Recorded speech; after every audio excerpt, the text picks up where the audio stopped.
त्यो कथित युद्ध अन्तिममा गएर त्यसलाई सेफ ल्यान्डिङ गर्न अथवा त्यसलाई अवतरण गराउन नसकिसके पछाडि त्यो नेतृत्व अथवा त्यति बेलाको 10 वर्षीय जुन एउटा कथित जनयुद्धको नेतृत्व गर्ने माओवादीको प्रचण्ड बाबुराम भट्टराईहरूले त्यसलाई सही रूपमा अवतरण गराउन नसक्ने अवस्था भइसके पछाडि अन्तिममा गएर मङ्गोल नेसनल अर्गनाइजेसनको संस्थापक प्रेसिडेन्ट डाक्टर गोपाल गुरुङज्यूले उठाउनु भएको मुद्दा लोकतन्त्र, धर्मनिरपेक्ष, प्रान्तीय संघीयतालाई चाहिँ प्रान्तीय संघीयतामा जाँदाखेरि माओवादीको प्रचण्डले जातीय पहिचानको आधारमा संघीयता भन्ने नाममा गोपाल गुरुङले उठाउनु भएको जुन एउटा ऐतिहासिक दस्तावेज अथवा जुन एउटा युगान्तकारी मुद्दा थियो त्यही मुद्दालाई टेकेर फेरि पनि माओवादीको नाममा उही बाहुन क्षेत्रीहरू सत्तामा पुग्ने काम मात्रै गरे। तर यो मुलुकमा हिजो हामी 7 सालको क्रान्तिमा पनि राणा खेदाए पछाडि यो देशको गुरुङ मगर तामाङले अधिकार पाउँछ भनेर त्यसको पछाडि लाग्यौं, त्यसको पछाडि दौडिनु भयो हाम्रो पिता पुर्खाहरू। दौडिसके पछाडि त्यो जुन 7 सालको क्रान्तिबाट आएको परिवर्तन थियो त्यो परिवर्तनले यो देशको गुरुङ मगर तामाङ, राई, लिम्बू, शेर्पा, कोचे, मेचे, धिमालको घरमा कुनै पनि परिवर्तन दिन सकेन। यसैगरी हामीलाई झुक्याउँदै आइरहेको तथ्य बुझेकै कारणले गर्दाखेरि यो संगठनको फाउन्डर प्रेसिडेन्ट डाक्टर गोपाल गुरुङज्यूले एउटा ऐतिहासिक बाटो तय गर्नुभयो, एउटा संघर्षशील बाटो तय गर्नुभयो र उहाँले लेखेर छोडिदिनु भयो यो देशको 80% मंगोल जनताहरू भनेको आजको दिनमा माउ बिनाको चिन्ह बनाएको छ अथवा माउ बिनाको एउटा कुखुराको माउ बिनाको चल्लाको जस्तै अवस्थामा यो देशको गुरुङ मगर तामाङहरू, राई, लिम्बू, शेर्पाहरू चाहिँ बसेको छ। यो अवस्था रहेसम्म एउटा माउ नै नभएको कुखुराको चल्लालाई कति बेला चिलले आएर टिपेर लान्छ, कति बेला बाजले आएर टिपेर लान्छ, कति बेला स्यालले कुदाउँछ, त्यो केही पनि थाहा हुँदैन। यसकारणले गर्दाखेरि यो माउ बिनाको चल्ला बनाएका यो देशको गुरुङ मगर तामाङ, राई, लिम्बू, शेर्पा, कोचे, मेचे, धिमाल, कामी, दमै, साकी, च्यामे, पढे, गाइने, थारू, दनुवार, सुनवार, जिरे, चुरेल, नेवारहरूलाई चाहिँ एउटा माउको भूमिका निर्वाह गर्नको निमित्त, चिलको झम्टाइमा पर्नबाट बचाउनको निमित्त, बाजको टिपाइबाट बचाउनको निमित्त, स्यालको कुदाइबाट बचाउनको निमित्त मङ्गोल नेसनल अर्गनाइजेसन खोल्नुपर्छ भन्ने एउटा चाहिँ उहाँको दीर्घजीवी सोचको कारणले गर्दाखेरि यो संगठनको फाउन्डर प्रेसिडेन्ट डाक्टर गोपाल गुरुङज्यूले एउटा ऐतिहासिक कदम चाल्नु परेको अवस्था हो। उहाँले यो ऐतिहासिक कदम चालिसक्नु भए पछाडि भद्रकोट जेलभित्र यो संगठनलाई उहाँले जुन एउटा बडो दुःख कष्टको बावजुद यो संगठन भद्रकोट जेलभित्र स्थापित गरिसक्नु भए पछाडि यो संगठनलाई जेलबाट बाहिर ल्याएर यो मुलुकमा रहेको 80% अहिन्दू मंगोल जनताहरूलाई आफ्नै देशभित्र अस्तित्वविहीन बनाएको कुरा, आफ्नै देशभित्र अस्तित्व बिनाको अधिकार नदिएको कुराहरूलाई गोपाल गुरुङले त्यो कुरालाई बाहिर आवाज उठाइदिसक्नु भए पछाडि यो देशको गुरुङ मगर तामाङ, राई, लिम्बू, शेर्पा, कोचे, मेचे, धिमाल हामी समग्र मूलवासी मंगोलहरूको अस्तित्व नभएकै कारणले गर्दाखेरि, हामीलाई अस्तित्व सहितको अधिकार नदिएकै कारणले गर्दाखेरि हिजो जसरी हिन्दू, आर्य, ब्राह्मण क्षेत्रीहरूले यो मुलुकमा बाहुन क्षेत्रीहरूको प्रवेश पाइसके पछाडि अथवा बाहुन क्षेत्रीहरू हाम्रो देश नेपाल आइसके पछाडि हिजो जसरी जर्मनमा एउटा तानाशाही शासक हिटलरले त्यहाँको यहुदी समुदायमाथि जुन एउटा खालको बर्बर तानाशाही नीति अपनाएर जिउँदै ग्यास च्याम्बरभित्र हालेर मार्ने एउटा परिवेश सिर्जना गरेको थियो, त्यसै गरी यो देश नेपालमा पनि बाहुन क्षेत्रीहरूको षड्यन्त्रले यो देशको मूलवासी मंगोलहरूलाई आज अस्तित्वविहीन बनाएर लगिसकेको अवस्था छ। अब यो अस्तित्वविहीन भइसके पछाडि, अस्तित्व नभए पछाडि अस्तित्व बिनाको कुरा कुनै पनि कुरा काम लाग्दैन। त्यो संसारको इतिहासमा कहीँ पनि काम लाग्ने अवस्था बन्दैन। झन् अहिलेको विश्व त, अहिलेको संसार भनेको त रुल अफ ल अथवा अहिलेको संसार भनेको कानुनको व्यवस्थामा अबको यो विश्व चलिराखेको छ। कानुनको व्यवस्था भनेको कानुनमा लेखिएको कुरा मात्रै संसारमा स्थापित हुने कुरा। त्यो कानुनभित्र तपाईँ हामी अटायौँ भने हामीले सबै अधिकार पाउन सक्छौँ, कानुनभित्र तपाईँ हामी अटाउन सकेनौँ भने हामीले कुनै पनि अधिकारहरू प्राप्त गर्न सक्दैनौँ। हामी चाहिँ अधिकार विहीन हुनलाई बाध्य हुनुपर्छ। त यो अधिकार नदिएकै कारणले गर्दाखेरि अहिले तपाईँले हाम्रो नेपालको संविधानलाई पल्टाएर हेर्नुहोस् त, अथवा अहिलेको नेपालको परिवेशलाई तपाईँले पल्टाएर हेर्नुभयो भने नेपालको अहिलेको वर्तमान अवस्था कस्तो भएर गइदिसकेको छ भने यो वर्तमान नेपालको अवस्था हामी यो देशको गुरुङ मगर तामाङहरूलाई, राई, लिम्बू, शेर्पा, कोचे, मेचे, धिमालहरूलाई कुनै पनि बेला कुनै पनि मान्छेले आक्रमण गर्यो भने, कुनै पनि ठाउँमा कुनै पनि समस्या सिर्जना गर्यो भने कानुनी रूपबाट तपाईँ हाम्रो अधिकार संविधानभित्र, यो देशको कानुनभित्र उल्लेख नभएको कारणले गर्दाखेरि आज तपाईँ हामीले आफ्नै देशभित्र अधिकार विहीन भएर बाँच्नु परेको अवस्था छ। आज यही देशभित्र हिजो सन् 1495 मा भनेको आजभन्दा झन्डै 526-27 वर्ष पहिला अथवा 27-28 वर्ष पहिला वर्तमान नेपाल भित्रका हिन्दू, आर्य, ब्राह्मण क्षेत्रीहरू संविधानभित्र नै कानुनभित्र नै उनीहरू चाहिँ जोगिसकेको छन्, संरक्षित भइसकेको छन्। यसकारणले गर्दाखेरि उनीहरूको विषयमा, उनीहरूको हकको विषयमा, उनीहरूको अधिकारको विषयमा संविधानभित्र नै लेखिएको कारणले गर्दाखेरि उनीहरूमाथि कतैबाट पनि आक्रमण भयो भने यति बेला उनीहरूको विषयमा सडकदेखि सदनसम्म आवाज उठ्छ। तपाईँ हामी यो देशको मूलवासी मङ्गोलहरूको अस्तित्व, अधिकार न यो देशको संविधानले व्याख्या गरेको छ, न यो देशको कानुनले व्याख्या गरेको छ। हामीलाई कतैबाट पनि व्याख्या विश्लेषण नगरिदिएको कारणले, हामीलाई कतैबाट पनि संरक्षण नदिएको कारणले गर्दाखेरि आज हाम्रो देशभित्र एउटा गाई गोरु मर्दाखेरि, एउटा पशु मर्दाखेरि यो देशमा 3 वर्ष 5 वर्षको सजायको कुराहरू, 60,000 3 लाख जरिवानाको कुरा आउँछ। तर यो देशभित्र मान्छे मर्दाखेरि अथवा मङ्गोल जनता मर्दाखेरि हामीले अधिकार पाउँदैनौँ, हाम्रो विषयमा आवाज उठ्दैन। यो परिवेश किन निर्माण भयो त भन्दा अहिलेको संसार भनेको कानुनको व्यवस्था अनुसार चल्दै गर्दाखेरि अहिलेको वर्तमान कानुनभित्र हामी यो देशको गुरुङ, मगर, तामाङ, राई, लिम्बू, शेर्पा, कोचे, मेचे, धिमालहरू जोगिएका छैनौँ। अब यहाँनिर हामीले यति बेला बुझ्नै पर्ने कुरा, यतिखेर चाहिँ हामीले नबुझि नहुने कुरा चाहिँ के हो त भन्दा यो मुलुकभित्र बाहुन क्षेत्रीको समुदायभित्र एउटा व्यवस्था र हामी मूलवासी मङ्गोल समुदायभित्र एउटा व्यवस्था छ भन्ने कुरा हाम्रो सङ्गठनको प्रेसिडेन्टज्यूले बताइराख्नु भएको छ। त त्यो परिवेश के छ त भन्दाखेरि यो देशमा हामीले राजनैतिक रूपमा हाम्रो हातमा सत्ता अथवा शक्ति नआएसम्म हाम्रो अधिकार त कहिले पनि प्राप्त हुँदैन।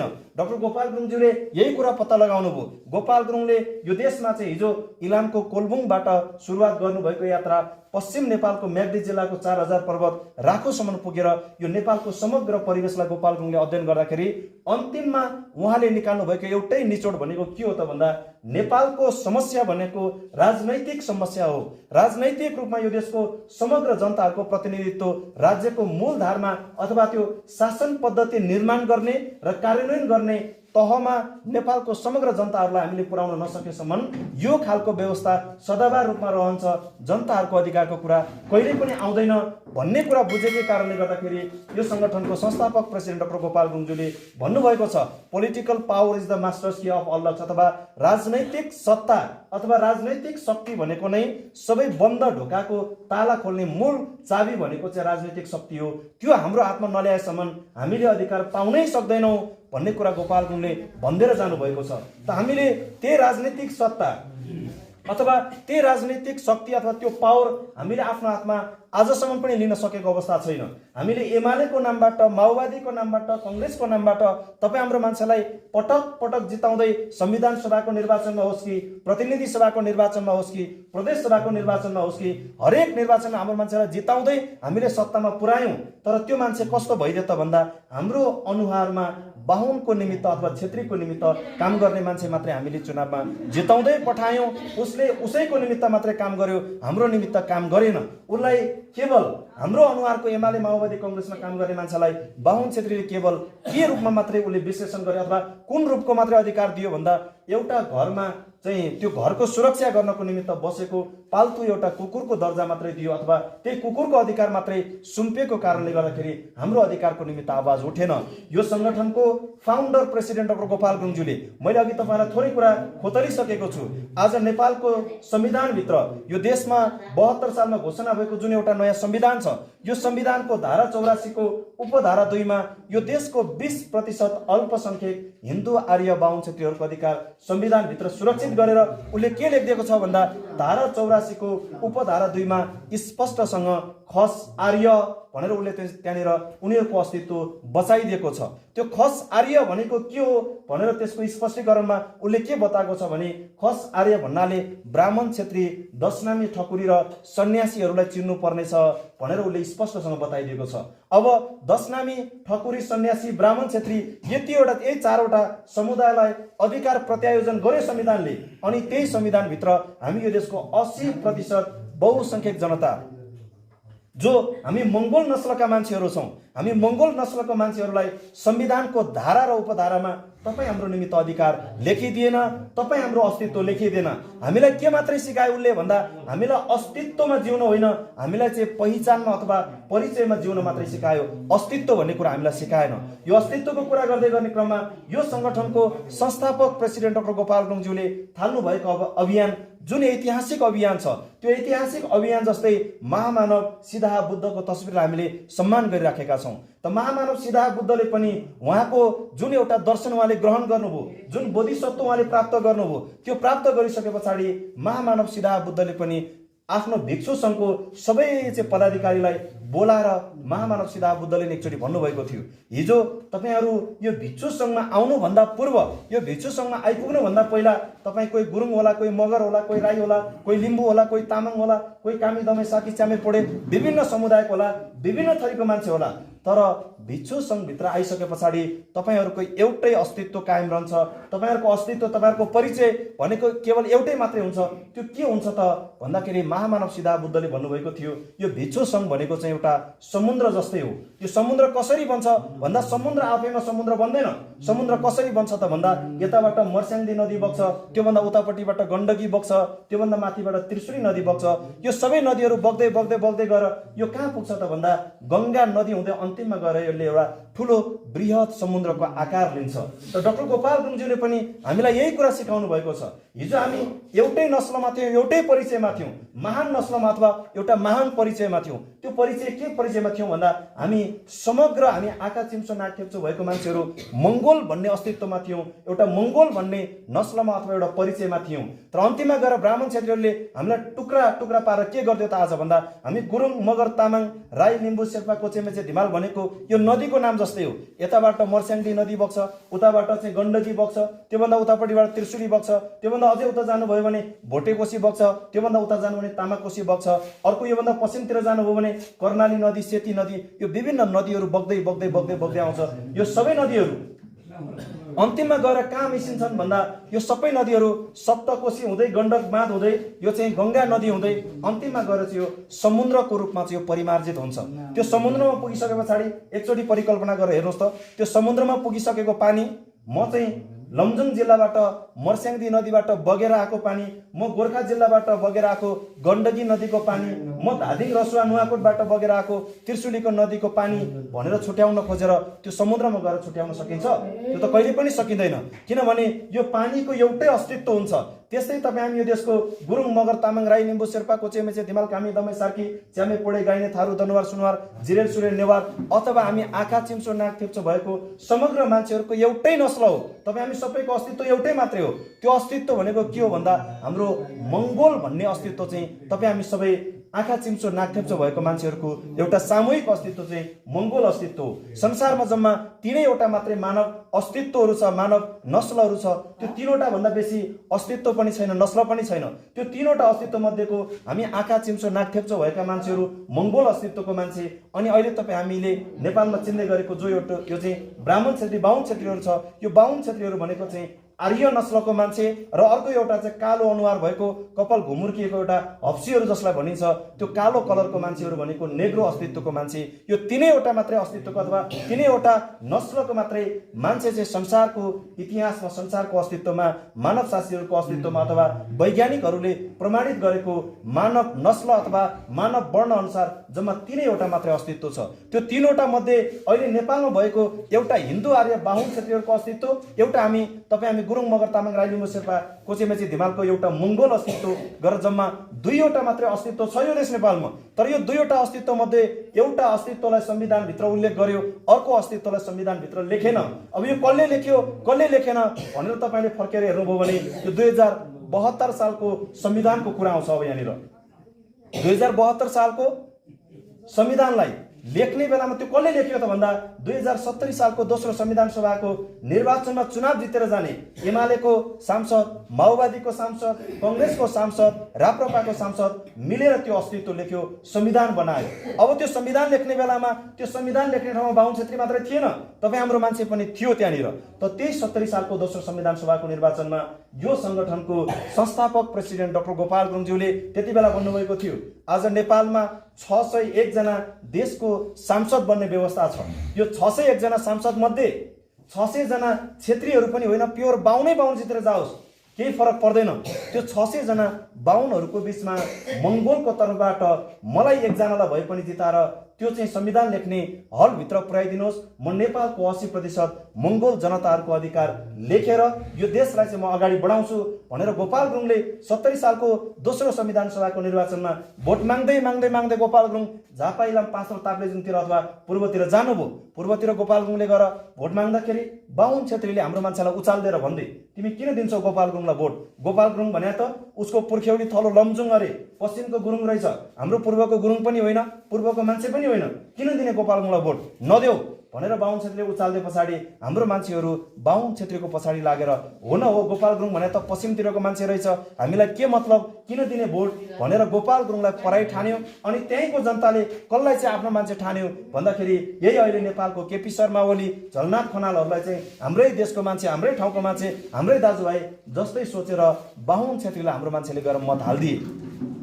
त्यस पछाडि गोपाल गुरुङ पश्चिमतिर पनि गएर भोट माग्नुभयो, मलाई जिताइदिनुहोस्, संविधान सभाको हलभित्र पुर्याइदिनुहोस्, मङ्गोलहरूको अधिकारको निमित्त म आवाज उठाउँछु, मलाई जिताइदिनुहोस् भनेर गोपाल गुरुङ पश्चिममा गएर भोट माग्दा पश्चिममा पनि फेरि बाहुन छेत्रीले झुकाएर के गरे त भन्दाखेरि पश्चिममा गएर हाम्रो समुदायलाई बाहुन छेत्रीहरूले उचाल्देर फेरि पश्चिममा पनि एउटा समस्या के सिर्जना गर्दै भन्दा गोपाल गुरुङको पुर्ख्यौली थलो पश्चिमको लमजुङ भए पनि उसको जन्म त दार्जिलिङतिर भएर पूर्वमा हुर्किएको गुरुङ रहेछ, भाषा पनि बोल्न नजान्दो रहेछ, सबै कुरा नआउँदो रहेछ, त्यो पूर्वको गुरुङलाई किन भोट दिने? नदेऊ भन्दै पछाडि हामी पश्चिमको समग्र मङ्गोलहरूले फेरि गोपाल गुरुङलाई पराई ठानेर पश्चिमको मान्छेले कसलाई आफ्नो मान्छे ठान्यो भन्दाखेरि रामचन्द्र पौड्याल भन्ने, शेरबहादुर देउवा भन्ने, पुष्पकमल दाहाल प्रचण्ड भन्ने, यो चाहिँ बाबुराम भट्टराई भन्ने मान्छेलाई चाहिँ आफ्नै मान्छे सम्झेर उनीहरूलाई भोट दिएर चाहिँ जिताएर पठाएको दुष्परिणाम अहिले तपाईँ हामीले भोगिराखेका छौँ यो देशभित्र। यो परिवेश किन निर्माण भयो त भन्दा त्यो 2070 सालको दोस्रो संविधान सभाको निर्वाचन भनेको कानुन बनाउने अथवा संविधान लेख्ने चाहिँ एउटा निर्वाचन थियो।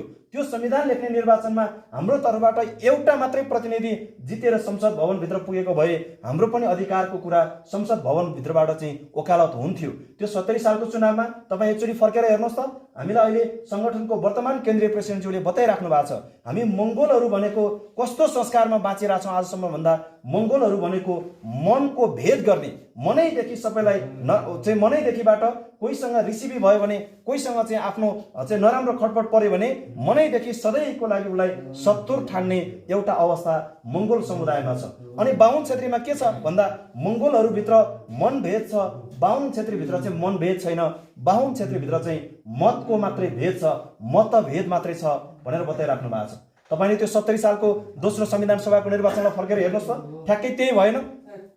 गोपाल गुरुङले यो सङ्गठन भनेको नेपालको 80% मङ्गोल जनताको अधिकारको निमित्त आवाज उठाउने सङ्गठन हो यो सङ्गठन।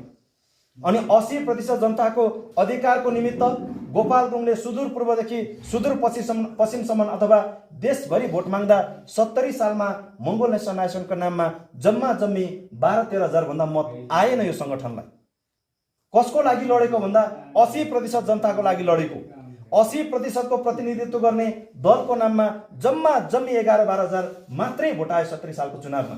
अनि त्यही 2070 सालको चुनावमा जम्मा 20% बाहुन छेत्रीको प्रतिनिधित्व गर्ने राप्रपा नेपाल भन्ने जो कमल थापाको पार्टी थियो, हिन्दूहरूको अधिकारको निमित्त लड्ने पार्टी, त्यो पार्टीको नाममा 6.5 लाख भोट आयो देशभरिबाट गरेर। त्यो किन त्यस्तो भयो त भन्दा त्यो 70 सालको दोस्रो संविधान सभाको निर्वाचनको बेलामा यो एमालेको बाहुन छेत्री, माओवादीको बाहुन छेत्री, कङ्ग्रेसको बाहुन छेत्री, यो सबै बाहुन छेत्रीले के गर्यो त भन्दा राप्रपा नेपाल भन्ने पार्टीको विचार हिन्दूको निमित्त, राजतन्त्रको निमित्त वकालत गर्ने पार्टी भए पनि त्यो चाहिँ मत मात्रै भेद हुन्छ। हाम्रो एमालेको विचार जनताको बहुदलीय जनवादको विचार, माओवादीको विचार नौलो जनवादको चाहिँ विचार, यतापट्टि कङ्ग्रेसको विचार प्रजातान्त्रिक समाजवादको विचार, हाम्रो मत र विचार एक ठाउँमा भए पनि मतको रूपमा चाहिँ मतभेद भए तापनि कमल थापाले लडेको पार्टी राप्रपा नेपालले लडेको पार्टीको उद्देश्य भनेको चाहिँ हामी समग्र बाहुन छेत्रीको अधिकारको निमित्त लडेको कारणले गर्दा हामीले मनभेद नगरिकन राप्रपा नेपाललाई जिताउनु पर्छ भनेर देशभरिको बाहुन एक ठाउँमा आएर भोट हालेको कारणले गर्दा उनले 24 सिट सांसद जिताएर संविधान सभाको हलमा प्रतिनिधित्व गर्यो। त्यति बेला त्यो 70 सालको चुनावमा भोट माग्ने बेलामा नै तराईमा गएर भोट माग्दाखेरि उसले स्पष्टसँग भोट माग्यो।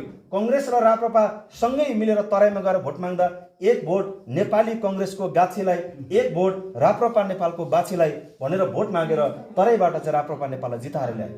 अनि पहाडमा आएर भोट माग्ने बेलामा पहाडमा नि भोट त्यसै गरी माग्यो। पहाडमा आएर एक भोट आफ्नै पार्टीको दाइलाई, एक भोट राप्रपा नेपालको गाईलाई भनेर पहाडबाट पनि फेरि बाहुन क्षेत्रीको अधिकारको निमित्त अथवा हिन्दूहरूको उद्देश्य पूरा गर्ने त्यो राजनैतिक दललाई जिताउनको निमित्त कुनै कसर बाँकी नराखिकन बाहुन क्षेत्रीहरूले चाहिँ एकट्ठा भएर त्यो अधिकारको निमित्त लडेको इतिहास हामीले पाउँछौँ। यसकारणले गर्दाखेरि अब समय आइसकेको छ, हामीले बुझ्नुपर्ने बेला आएको छ।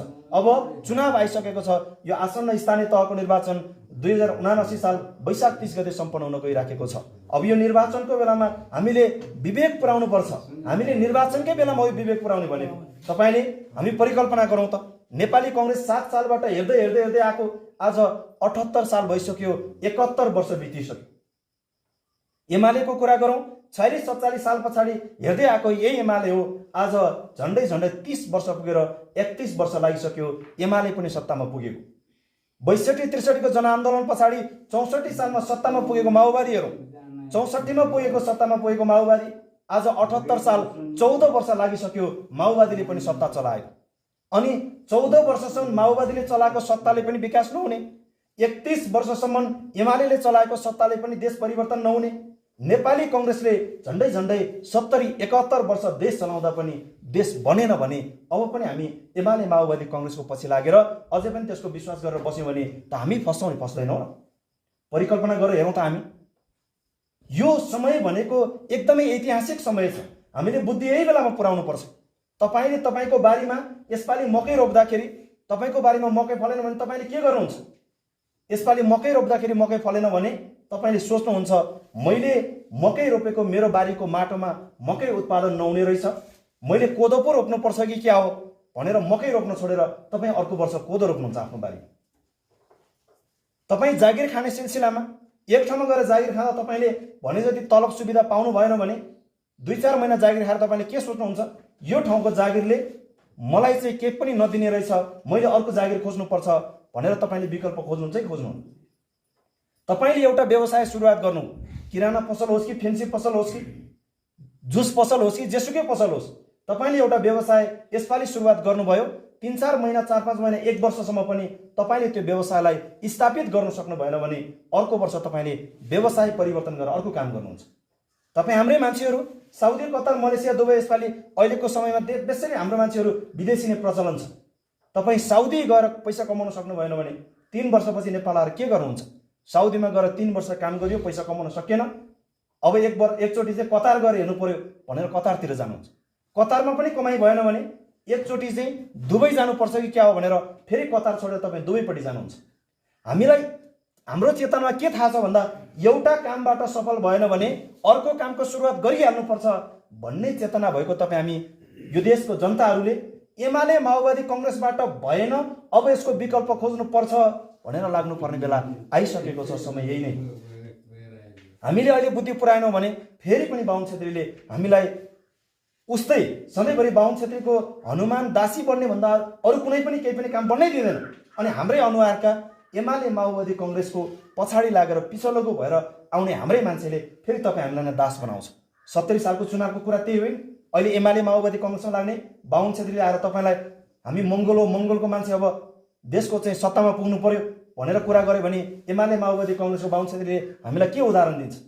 त्यही माओवादीबाट जितेर गएको रामबहादुर थापा बादल गृहमन्त्री भइहाले, यही एमालेबाट जितेर गएको पृथ्वी सुब्बा गुरुङ मुख्यमन्त्री भइहाले, हुँदो रहेछ त्यताबाट पनि पाइराखेका छौ। किन यो चाहिँ चाहियो मङ्गोल कुरा भन्छ? कुरा त्यसो होइन। पृथ्वी सुब्बा गुरुङ, रामबहादुर थापा बादल यिनीहरूलाई किन त्यो पद दियो त भन्दा त्यो पद दिनुको पछाडिको एउटा कारण छ। त्यो कारण के छ भन्दा हिजो 2070 सालको दोस्रो संविधान सभाको निर्वाचनमा तपाईहरु समग्र यहाँको जनताहरू मिलेर पृथ्वी सुब्बा गुरुङलाई चुनाव किन जिताएर पठाएको?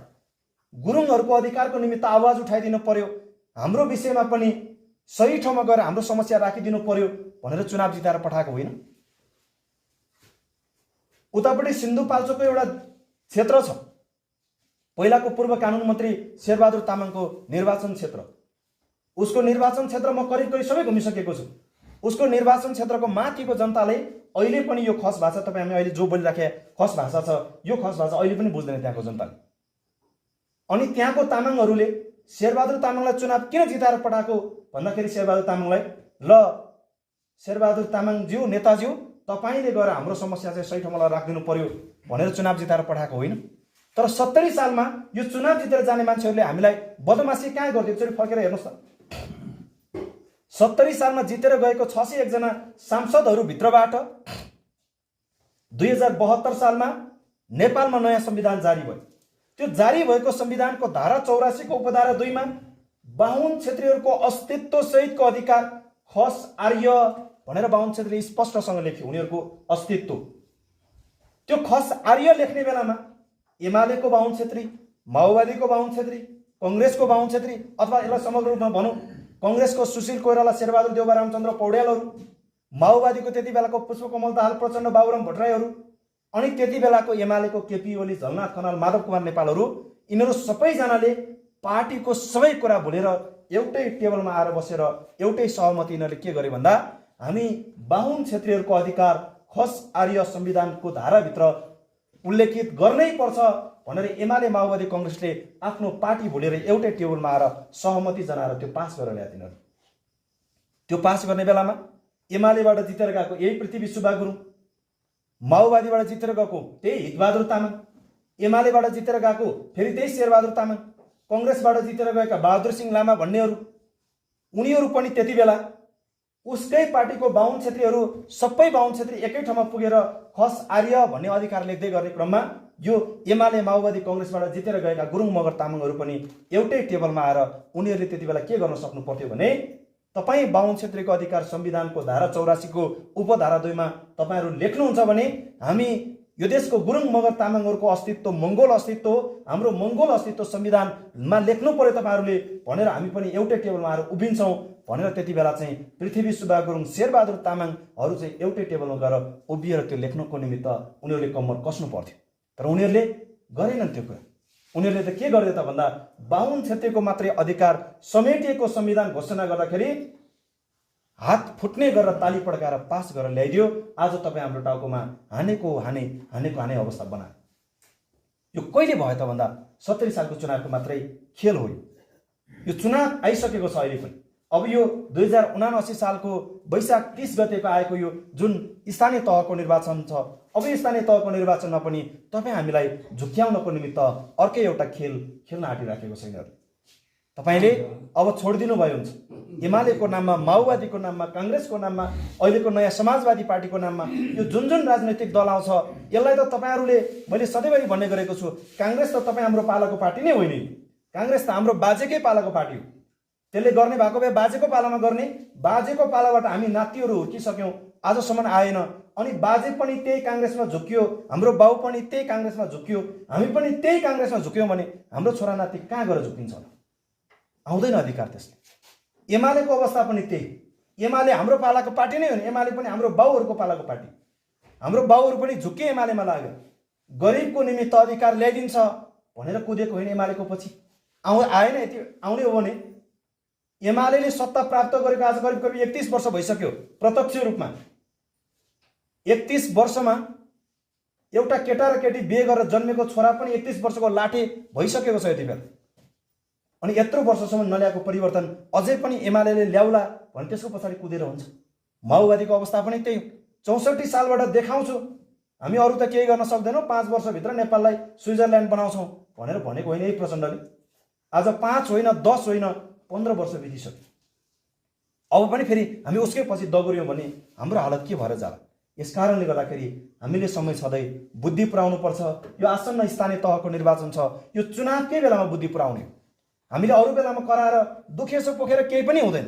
मैले सधैँभरि भन्ने गरेको छु, तपाईको बारीमा बाली बिग्रियो भने त 1 वर्ष बिग्रिन्छ, राजनीति बिग्रियो भने 1 होइन 5 वर्ष बिग्रिन्छ नेपालको अहिलेको कानुन अनुसार, संविधान अनुसार। यसपालिको वर्ष बारीमा बाली राम्रो नफल्यो भने अर्को वर्ष त्यता राम्रो गर्न सकिएला। तर यसपालिको वर्ष पनि हामीले आफ्नो प्रतिनिधि छान्ने बेलामा गलत प्रतिनिधि चुन्यौँ भने फेरि पनि हामीले आफ्नै टाउकोमा त्यही प्रतिनिधिले हान्ने मान्छे भन्दा अरू केही पनि बनाउन सक्दैन। तपाईले नेपालको वर्तमान जल्दो बल्दो एउटा घटनालाई हेर्नुहोस् त। आजभन्दा करिब 1 महिना अगाडि एमसीसी को विषयमा ठुलो आन्दोलन मच्यो काठमाडौँ। यो एमसीसी भनेको राष्ट्रघाती छ, राष्ट्रवादी छ, यो छ त्यो छ, विभिन्न नाममा बहसहरू छेडछाड भयो काठमाडौँ। एमसीसी को विषयमा देशमा झन्डै झन्डै राजधानी काठमाडौँ मात्रै होइन, देशको ठुल्ठुला शहरमा यसको विषयमा, यसको विरुद्धमा बेसरी ठुलो आवाजहरू उठ्यो। एकजना दुईजनाले होइन, हजारौं मान्छेहरू सडकमा आएर आन्दोलन गरे यो विषयमा। एमसीसी भनेको हाम्रो स्वाधीनताको विरुद्धमा छ, यो हाम्रो देश नेपालको चाहिँ अस्मिता लुटिन्छ, यो हुनु हुँदैन भनेर जनताले सडकबाट आवाज उठाइ गरे। तर यत्रो जनताले सडकबाट आवाज उठाउँदा पनि अन्तिममा गएर एमसीसी पास भएर गयो। भनेपछि अब हामी कल्पना गरौँ त, यो देशलाई टिकाउने कि सिद्धाउने भनेर निर्णय गर्ने अधिकार त जनताको हातमा रहेन रहेछ नि त। यो देशमा अहिले झन्डै झन्डै 3 करोड जनसङ्ख्या छौँ हामी। 3 करोड जनसङ्ख्या मध्ये यो देशलाई चाहिँ अर्काको देशमा मिलाइदिने अथवा यो देशलाई बेचिदिने कि राख्ने भनेर निर्णय गर्ने ठाउँमा अधिकार प्राप्त गरेको मान्छे भनेको अहिलेको कानुन अनुसार जम्मा 275 जना व्यक्तिको हातमा मात्रै त्यो अधिकार रहेछ। अहिलेको नेपालको संघीय कानुन अनुसार देशको संघीय संसदमा प्रतिनिधित्व गर्ने जम्मा 275 जना व्यक्तिको हातमा रहेछ। अब यो 275 जना मान्छे कहाँबाट आयो त्यो अधिकार प्राप्त गरे त उनीहरू? आकाशबाट झरेको पनि होइन, धरती फाटेर उम्रेको मान्छे पनि होइन। यो 275 जना मान्छे कहाँबाट त्यो अधिकार सम्पन्न हुन पुगे त भन्दा यस्तै चुनावको बेलामा तपाईँ हामीले हालेको भोटबाट अधिकार सम्पन्न भएर पुगेका मान्छे नै 275 जना मान्छेहरू। अनि उनीहरूले त हाम्रो अधिकारको विरुद्धमा, हाम्रो अस्तित्वको विरुद्धमा, हाम्रो अस्मिताको विरुद्धमा, हाम्रो स्वाधीनताको विरुद्धमा काम गर्नको निमित्त लाग्दो रहेछन् भने हामीले समय सधैँ बुद्धि पुर्याउने कि नपुर्याउने हो? अहिले समाजमा गयो भने मान्छेले हामीप्रति चाहिँ आरोप हाल्न थाल्छन्। यति बेला देशमा एमसीसी जस्तो राष्ट्रघाती सम्झौता भइसक्यो, बाहुनले खायो देश भनेर कराउने मङ्गोलहरूले किन आवाज उठाउँदैन भनेर भनिराखेको अवस्था छ। आवाज अब उठाउँछौँ हामी। हिजो त हामीले पार्लियामेन्टभित्र, संसद भवनभित्र गएर उठाउने ठाउँमा मङ्गोल नेसनलाइजेसन थिएन। जनताले हामीलाई त्यो ठाउँमा पुर्याएकै थिएन। भोट हाल्ने बेलामा उही एमालेको नाममा, माओवादीको नाममा, कङ्ग्रेसको नाममा बाहुन छेत्री र त्यसको पछाडि लाग्ने हनुमानहरूलाई जिताएर पठाउने अनि हामीले बोलेन भनेर कराउने एउटा अवस्था सिर्जना गरिराखेको छ। यस कारणले गर्दा अब मङ्गोल नेसनल अर्गनाइजेसनलाई सबै तौर तरिका अपनाएर, सबै किसिमबाट यसलाई विश्लेषण गरेर एकचोटि यो सङ्गठनको निर्वाचन चिन्ह कुखुराको भालेमा मत हालेर यो सङ्गठनबाट जाने प्रतिनिधिहरूलाई एउटा अधिकार सम्पन्न प्रतिनिधिको रूपमा हामीले संसद भवनभित्र पुर्यायौँ भने मात्र बल्ल अधिकार हामीले पाउन सक्छौँ। यो एमसीसीकै केस पनि यो अहिले त देश बेच्यो भनेर जुन किसिमको चाहिँ एउटा बहस सुरु भएको छ, यो देश बेचिसकेको कुरा होइन। अहिले करिब करिब अमेरिकाबाट 60 अरब अनुदानको कुरा आइराखेको छ। अनि यो एमसीसीको नामबाट आज देशमा 60 अरब अनुदान आउँदै गर्दाखेरि यो एमसीसी देशको लागि कति चाहिँ फाइदाजनक छ, कतिको घातक सिद्ध छ भनेर आज देशको नेताहरूको घरमा होइन, नेताहरूको बीचमा मात्रै होइन, यो एमसीसी को विषयमा गाउँ बस्तीमा बस्ने जो हलो जोतेर गोरु जोतेर चाहिँ आफ्नो छाक टारेर बस्ने जनतादेखि लिएर घाँस दाउरा मेलापात गरेर खाने जनताले समेत एमसीसी को विषयमा आज बुझ्ने एउटा अवसर पाएको छ। यो एमसीसी हाम्रो निमित्त कतिको फाइदाजनक, कतिको घातक सिद्ध छ भनेर गाउँ गाउँमा मेलापातमा पनि एमसीसी को विषयमा अहिले बहस सुरु हुन थालेको छ। आज एमसीसी को बहस सुरु भयो। हिजोको दिनमा यही देशबाट होइन, महाकाली सन्धि भएर बेचिएको, टनकपुर बेचिएको, हिजो हामीले स्कुल पढ्ने बेलामा नेपालको सिमाना भनेको पूर्वमा टिस्टा, पश्चिममा काँगडासम्म छ भनेर पढेको तपाईँ हामीले होइन। आज हामीले सीमा छुट्याएर हेऱ्यौँ भने हाम्रो देशको सीमा कहाँ छ भन्दा पूर्वमा मेची र पश्चिमको त महाकालीसम्म मात्रै छ। पूर्वको टिस्टा कहाँ पर्छ त्यो पनि थाहा छैन, पश्चिमको काँगडा कहाँ पर्छ त्यो पनि थाहा छैन हामीलाई। अनि हिजोको पूर्वको टिस्टा र पश्चिमको काँगडा बेच्दाखेरि हामीले कसैले पत्ता पायो त? यो त हामीले कसरी पत्ता नपाउने गरेर बेचियो नि त यो देशबाट। हिजो देशको जमिनै बेचिँदाखेरि, देशको भूमि नै अर्को देशलाई बेच्दाखेरि हामी कसैले पत्ता पाएनौँ भने आज एमसीसी को नामबाट 60 अरब पैसा नेपालमा आउँदै गर्दा हामीले यो बहस कसरी उठाउन सक्यौँ त भन्दा यसको पछाडि एउटा कारण छ। त्यो कारण के छ त भन्दा हिजो यो देशको भूमिहरू बेचिँदाखेरि, सन्धि सम्झौताहरू हुँदाखेरि देशमा यो मुलुकभित्र हिजो एकल तानाशाही राजतन्त्रात्मक व्यवस्था थियो। त्यो एकल तानाशाही राजतन्त्रात्मक व्यवस्थाले जनतालाई बोल्ने अधिकार दिएको थिएन, जनतालाई लेख्ने अधिकार पनि दिएको थिएन, जनतालाई हिँडुल गर्ने अधिकार पनि दिएको थिएन। आफूलाई मन नपरेको कुरा, आफूलाई चित्त नबुझेको कुरा मलाई यो मन परेन भनेर बोल्न नै दिँदैन थियो। हिजो यो कुरा चाहिँ गलत छ भनेर लेख्न पनि दिँदैन थियो। त्यस्तो व्यवस्था रहेको कारणले गर्दाखेरि हिजो हामीले यो कुरा पत्ता लगाउन सकेनौँ। आज एमसीसी को नामबाट 60 अरब पैसा नेपालमा आउँदै गर्दाखेरि यो बहस कसले सुरुवात गरायो त भन्दा यो बहस कसले सुरुवात गरायो भन्दा यो बहस चाहिँ मंगोल नेसन एसोसिएसनको संस्थापक प्रेसिडेन्ट डाक्टर गोपाल गुरुङज्यूले 3 वर्ष भद्रगोल जेल 5 वर्ष भूमिगत जीवन जिन्दगीमा अनेकौं भुक्तमान सहेर उहाँले ल्याइदिनु भएको यो लोकतन्त्र भन्ने व्यवस्थाको कारणले गर्दाखेरि आज यो बहस तपाईँ हामीले गर्न पाएका छौँ। यो लोकतन्त्रले हामीलाई स्वतन्त्रपूर्वक लेख्न पाउने, बोल्न पाउने, हिँडुल गर्न पाउने, आफूलाई चित्त नबुझेको कुरा विरोध गर्न पाउने एउटा व्यवस्था यो लोकतन्त्रले ल्याइदिएको छ। यसकारणले गर्दाखेरि आज हामी एमसीसी को विषयमा एउटा बहस, छलफल र पैरवी गर्न पाउने एउटा स्थिति सिर्जना भएको छ। यसकारणले गर्दा यो संगठनको संस्थापक प्रेसिडेन्ट डाक्टर गोपाल गुरुङज्यूले यो मुलुकमा लड्नुभएको कूटनैतिक राजनैतिक लडाइँहरू मार्फत लोकतन्त्र आइसकेको छ, धर्मनिरपेक्ष आइसकेको छ, प्रान्तीय संघीयता पनि मुलुकमा आइसकेको छ। अब यसलाई शुद्धिकरण गर्दै यसलाई संस्थागत गरेर लान सक्यौं भने तपाईँ हामी मूलवासी मंगोल जनताहरूको आउने भावी सन्ततिको भविष्यलाई उज्जवल र सुनिश्चित आफ्नै मुलुकमा बनाउन सक्छौं। त्यसको निमित्त मैले अघि नै तपाईहरुलाई भनिहाले, अब हामीले मनभेद र मतभेद छुटाउनु पर्ने बेला आइसकेको छ। हाम्रो मान्छेहरू बाध्यता बस हिजो एमालेमा, हिजो माओवादीमा, हिजो कांग्रेसमा अथवा उनीहरूको दर्शनको पछाडि एउटा आस्था राखेको भए तापनि अब मनभेद नराखिकन मतमा भेद हुन सक्छ। हाम्रै अनुहारको मान्छे पनि कोही एमालेमा, कोही माओवादीमा, कोही कांग्रेसमा लागेका होलान्। एमाले, माओवादी, कांग्रेसमा लागे पनि अब हाम्रो मान्छेले अब बुझ्नुपर्छ। यति बेला के कुरा बुझ्नुपर्छ भन्दा हिजो एमाले, माओवादी, कांग्रेसमा लागेका 52 क्षेत्री मिलेर हिन्दूको अधिकारको निमित्त लड्ने राप्रपा नेपाललाई 24 सीट सांसद जिताएर संविधानको धारा 84 को उपधारा 2 मा 52 क्षेत्रीको समग्र अधिकार खस आर्य लेखाउनको निमित्त उनीहरू सफल भए भने हामी त्यति बेला असफल भयौं। अब हामीले हिजोको दिनमा गरेको गल्तीलाई समीक्षा गर्दै बाँकी दिनलाई गलत बाटोतिर होइन सही बाटोतिर डोर्याउनको निमित्त हाम्रो मान्छे जुन राजनीतिक दलको पछाडि लागि पनि, जुन राजनीतिक दलमा आफ्नो आस्था राखे तापनि मंगोलहरूको अधिकार, आउने सन्ततिहरूको उज्जवल र सुनिश्चित भविष्य बनाउनको निमित्त अब मनभेद होइन मतभेद होला। त्यहाँनिर राजनीतिक आस्थाको हिसाबले फरक फरक राजनीतिक दर्शनमा आस्था राख्ला, तर मनैदेखि चाहिँ यो मंगोल नेसन एसोसिएसनको संस्थापक प्रेसिडेन्ट डाक्टर गोपाल गुरुङले लडेको, मंगोल नेसन एसोसिएसनले लडेको चुनाव चिन्ह कुखुराको भालेले ल्याउन आँटेको परिवर्तन भनेको यो देशको समस्त 80% अहिन्दू मूलवासी मंगोल जनताहरूको अधिकारको निमित्त लागिराखेको छ। यो कुरा यो संगठनको संस्थापक प्रेसिडेन्ट डाक्टर गोपाल गुरुङज्यूले आफ्नो दस्तावेजहरूमा, आफ्नो पुस्तकहरूमा लेखिदिइसक्नु भएको छ।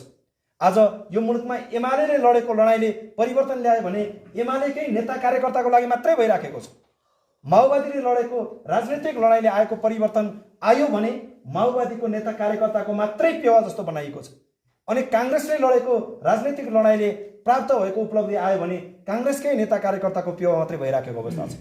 तर डाक्टर गोपाल गुरुङज्यूले स्पष्टसँग लेखेर बताइदिनु भएको छ कि मंगोल नेसनल अर्गनाइजेसनले लडेको राजनीतिक लडाईँबाट हासिल हुने उपलब्धि यो मंगोल नेसन एसोसिएसनमा लागेर लड्ने यसको कार्यकर्ताहरू, समर्थक, शुभचिन्तकको मात्रै अधिकारको निमित्त होइन। विभिन्न राजनीतिक दलको पछाडि हनुमान अरौटे भरौटे भएर कुद्न बाध्य भएका मंगोलहरूको पनि अधिकार यो संगठनले लडिराखेको अवस्था छ। यसकारणले गर्दाखेरि अब यो आसन्न स्थानीय तहको निर्वाचन जो हुँदैछ वैशाख 30 गते, यो निर्वाचनमा हामीले एकचोटि विवेकपूर्ण मत सही ठाउँमा दर्ज गर्नुपर्ने बेला आइसकेको छ। मत हाल्ने बेलामा हामी हिन्दू आर्य ब्राह्मण क्षेत्रीहरूको पिछलगो भएर, उनीहरूको अरौटे भरौटे भएर 2-4 पैसाको लोभमा, 2-4 टुक्रा मासुको नाममा, 2-4 गिलास रक्सीको नाममा होइन, 2-4 लिटर पेट्रोलको नाममा फेरि पनि तपाईँ हामीले आफ्नो अमूल्य मतलाई चाहिँ हामीले व्यवस्था गरेर गलत ठाउँमा लगेर मत हाल्दियौँ भने फेरि पनि 52 क्षेत्री नै यो मुलुकको शासक हुन्छ। आज देशमा 52 क्षेत्री केही नभएर सबै कुरा छ 52 क्षेत्रीसँग। अनि हामी मूलवासी मंगोलहरू सबै कुरा भएर नि हामीसँग केही पनि छैन। अहिले देशमा हेर्नुहोस् त 52 क्षेत्रीसँग त के छ? जम्मा 20% मात्रै होइन जनसङ्ख्या उसँग। हामी मंगोलहरूसँग के छैन? 80% हामीसँग छ। तर हामीसँग सबै कुरा भएर पनि हामी आज केही पनि नभएको जस्तो अवस्था छ। 52 क्षेत्री सबै कुरा भएर पनि, सबै कुरा नभएर पनि उसँग सबै कुरा भएको जस्तो अवस्था छ। त्यो किन त्यसो भयो त भन्दा 52 क्षेत्रीहरूसँग अरु केही कुरा नभएर पनि हुनै पर्ने राजनैतिक सत्ता शक्ति उनीहरूको हातमा छ। अनि हामी मूलवासी मंगोलहरूसँग सबै कुरा भएर पनि हुनै पर्ने कुरा राजनैतिक सत्ता अथवा शक्ति तपाईँ हाम्रो हातमा आजसम्म छैन।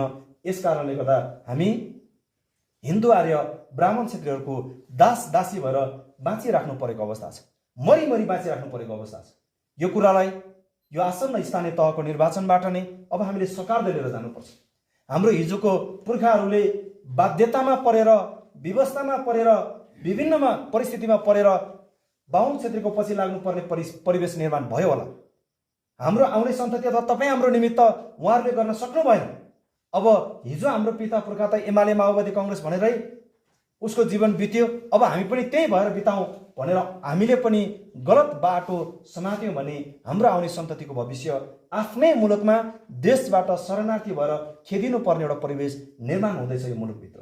यसकारणले गर्दाखेरि हामी सम्पूर्ण मूलवासी मङ्गोलहरूले आसन्न स्थानीय तहको निर्वाचनलाई बढी मध्यनजर गरेर आफ्नो अमूल्य मत, मैले भनिहालेँ यो मत भनेको सामान्य कुरा होइन।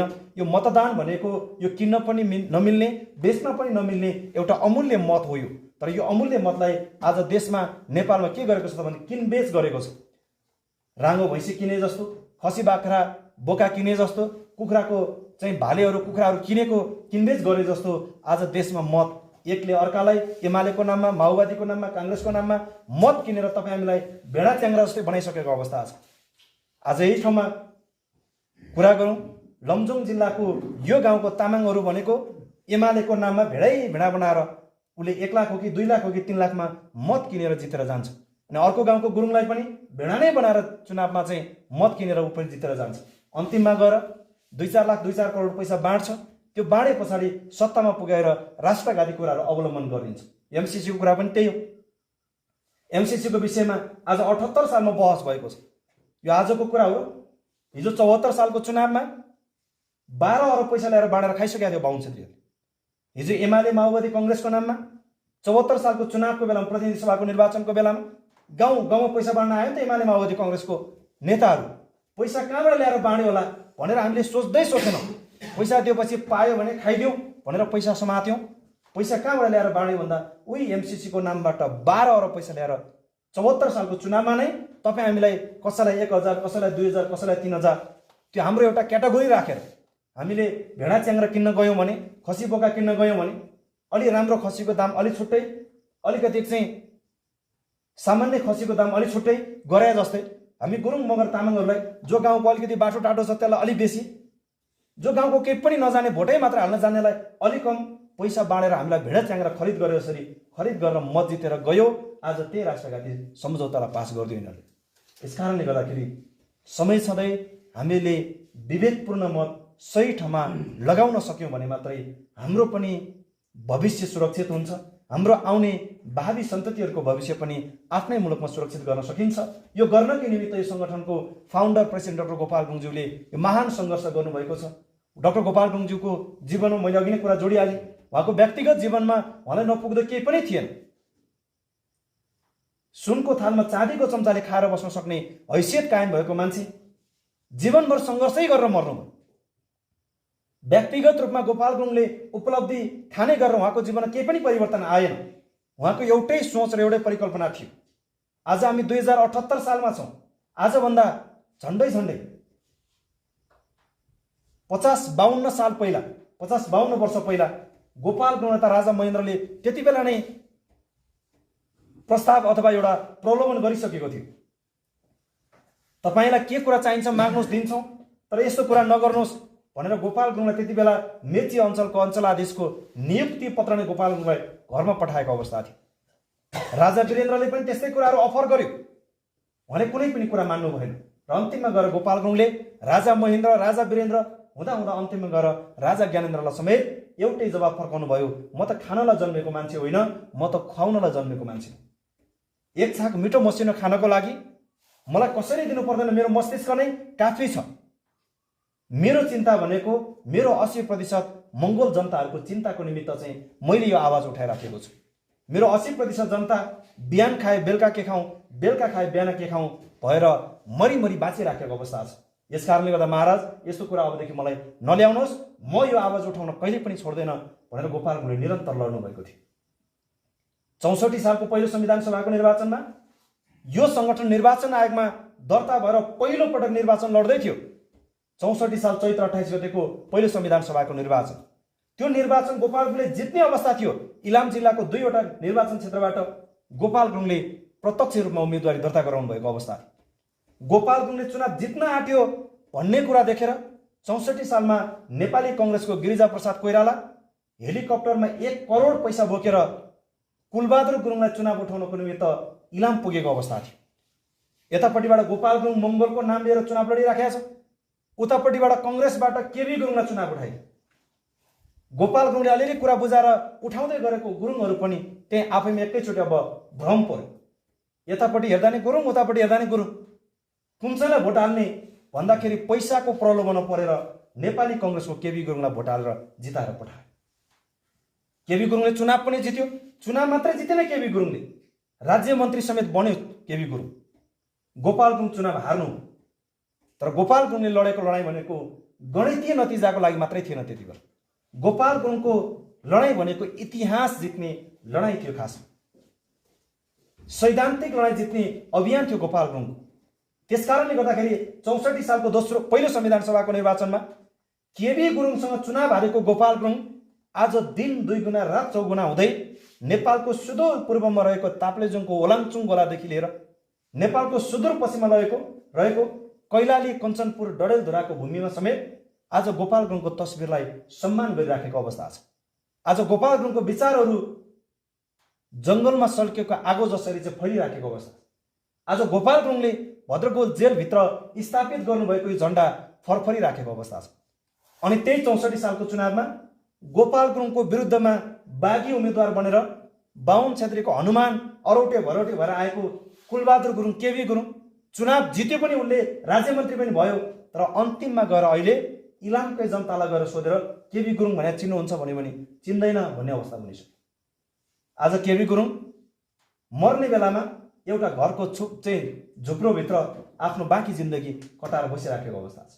तर गोपाल गुरुङ आज देशभित्र मात्र होइन, अन्तर्राष्ट्रिय जगतमा पनि यो दर्शन र सिद्धान्त फैलिराखेको अवस्था छ।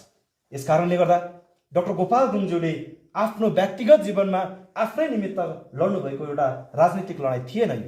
यो समग्र हामी देशको 80% अहिन्दू मंगोल जनताहरूसहित यो देशको समग्र जनताहरूको हितको निमित्त, संसारको मानवहरूको मानव अधिकारको निमित्त लड्नु भएको यो ऐतिहासिक राजनीतिक लडाई भएको कारणले गर्दाखेरि यो लडाईमा, यो वैचारिक लडाईमा तपाईँ हामी समाहित भएर जुन एउटा इतिहासले तपाईँ हामीलाई एउटा सुनौलो अवसर प्रदान गरेको छ, यो अवसरलाई तपाईँ हामीले छुटाउनु हुँदैन। यसकारणले गर्दाखेरि म अन्तिममा तपाईँहरूलाई यो आसन्न स्थानीय तहको निर्वाचन नजिकै आउँदैछ। स्थानीय तहको निर्वाचनमा हामी तपाईँहरूको बिचमा म नेता बनेर चुनावमा उठ्दैछु, मलाई मत हालेर जिताइदिनुहोस् भन्नलाई आइपुगेको होइन। यहाँनिर हामी त तपाईँहरूको बिचमा अब तपाईँहरू भित्रैबाट एउटा नयाँ नेतृत्व जन्मेर तपाईँहरू भित्रैबाट यो गाउँ, यो समाज निर्माण गर्न सक्ने एउटा क्षमतावान मान्छेलाई तपाईँहरूले उठाएर तपाईहरु सबैको सामूहिक मतबाट उलाई चुनाव जिताएर अब यो समाज निर्माण गर्न पर्यो भनेर चाहिँ खासमा नेतृत्व र नेता खोज्ने एउटा समाज बनाउने अभियान लिएर तपाईहरुको बीचमा आइपुगेका छौं। यसकारणले गर्दाखेरि म तपाई सम्पूर्ण उपस्थित आदरणीय आमा बुवा दाजुभाइ तथा दिदीबहिनीहरुलाई यो आसन्न स्थानीय तहको निर्वाचनमा हेलचेक्राइ नगरिकन एमाले माओवादी कांग्रेसको पछाडी नकुदिकन उले तपाईलाई पद पैसाको प्रलोभन देला, उले दिएको 2-4 हजार पैसा पनि फेरि बाहुन क्षेत्रीले हिजो भारतबाट भागेर आउँदाखेरि बोकेर ल्याएको सम्पत्ति त होइन। त्यो तपाई हामीले करको नाममा, ट्याक्सको नाममा, भ्याटको नाममा, विभिन्न नाममा हामीले खाने यो पानीदेखि लिएर हामीले ग्रहण गर्ने, हामीले शरीरमा लगाउने कपडा जुत्ता जे कुरा लगाउँछ, हामीले बोक्ने मोबाइल फोनबाट फोन गर्दाखेरि लाग्ने पैसा, यो सबै ठाउँबाट हामीले नै बुझाएको ट्याक्सहरू भ्याटहरूबाट जोडिएर राज्यको ढुकुटीमा पुगेको रकम ल्याएर नै तपाईँ हामीलाई बाँड्ने हो। बाँड्दा उसले बाँडे जस्तो, उसैको सम्पत्ति बाँडे जस्तो गर्ने, अनि फेरि तपाईँ हाम्रै पैसाले तपाईँ हामीलाई नै खरिद गरेर, तपाईँ हामीलाई नै किनेर अनि जितेर फेरि माथि पुगेर फेरि हाम्रै टाउकोमा हान्न आउँछन्। यो कुरालाई तपाईहरुले मध्यनजर गरेर चुनावमा पैसा बाँड्यो भने लेखिदिनुस्, केही फरक पर्दैन। भोट हाल्ने बेलामा तपाईलाई जुन ठाउँमा हाल्नु चाहिँ तपाईको विवेकले दिन्छ। एकचोटि छातीमा हात राखेर परिकल्पना गरेर यो मैले हाल्दै गरेको भोट मैले मेरो छोराछोरीको लागि हाल्दैछु कि बाहुन क्षेत्रीको छोराछोरीको लागि हाल्दैछु कि भनेर एकचोटि परिकल्पना गरेर तपाईले मत सही ठाउँमा हाल्नुस्। गोप्य मतदानको कुरा हो। एमाले माओवादी कांग्रेसबाट मैले पैसा लिए, मैले उलाई भोट हालेन भने मलाई उले के भन्ला, गाली गर्ला, कराउला भन्ने कुरा हुँदैन। त्यो गोप्य मतदान कसैले पनि पत्ता पाउँदैन। तपाईले कहाँ भोट हाल्नुहुन्छ भन्ने कुरा त्यो कसैलाई थाहा हुँदैन।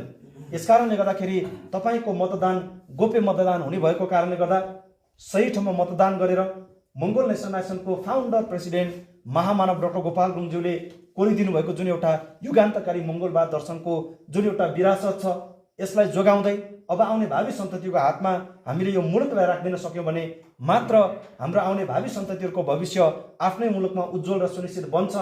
यो कुरालाई तपाईँहरूले मध्यनजर गर्नुपर्छ। होइन भने हिजो तपाईँको 2-4 पुस्ता अगाडिको बाजे पनि भारतीय सैनिकको नाममा इन्डियन आर्मी, ब्रिटिस सैनिकको नाममा चाहिँ बेलायतको आर्मी, सिङ्गापुर पुलिसको नाममा सिङ्गापुरको प्रहरी भएर जसरी अर्काको देशमा गए अब तपाईँ हाम्रो छोरानाति पलाती पनि त्यसै गरी जाने अवस्था बन्छ।